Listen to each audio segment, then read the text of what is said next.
अब कहानी थी अश्विन की, जो कि अब कहानी ही बनकर रह गई थी, क्योंकि दिल टूटने की आवाज़ नहीं होती। अब अश्विन का दिल टूट चुका था, जिससे उसे गहरा धक्का लगा था। वो अश्विन के दिमाग पर इतना हावी हो गई थी कि अश्विन उसे भूल ही नहीं पा रहा था। उसे चारों तरफ निक्की ही निक्की दिखाई दे रही थी। क्या यही होता है असली प्यार का एहसास, जिससे हमारे दोस्त और फैमिली ही हमारा साथ देते हैं? और बाबा भी उनमें से एक था, जिसने अश्विन की बहुत मदद की थी और उसने बहुत साथ दिया था अश्विन का। वही निक्की अश्विन को फोन करती है, लेकिन अश्विन निक्की का फोन का कॉल का जवाब नहीं दे रहा था।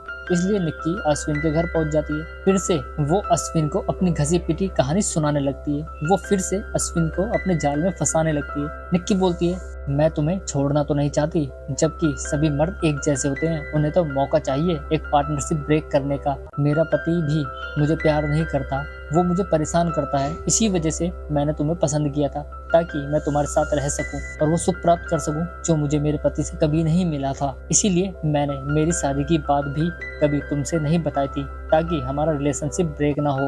वो कहते हैं ना कि दूध का जला तो छाछ भी फूक फूक कर पीता है। अब अश्विन उसकी बातों में आ जाता है और बोलता है, मैं तुम्हें कभी नहीं छोड़ूंगा और ना ही तुम्हें छोड़ने के बारे में सोच सकता हूँ। इसी के साथ ही दोनों की रोमांस की कहानी आगे बढ़ने लगती है। दोनों रोमांटिक होते हैं और पलंग तोड़ते हैं। यहाँ पर हमें 10 से 15 मिनट का रोमांटिक कार्यक्रम दिखाया जाता है। दोनों सुख प्राप्त कर लेते हैं। कहानी में आगे अश्विन निक्की से पूछता है, अच्छा बताओ मुकेश तुम्हारी जिंदगी में कैसे आया? निक्की बोलती है, वो क्या है कि वो एक बुरा वक्त था, बुरे सपने के जैसा, और वो बुरा वक्त कभी कहकर नहीं आता। हमने मुकेश से उधार के इतने पैसे ले लिए थे कि हम उसे चुका नहीं पाए, जिस वजह से हमें मुकेश से शादी करनी पड़ी।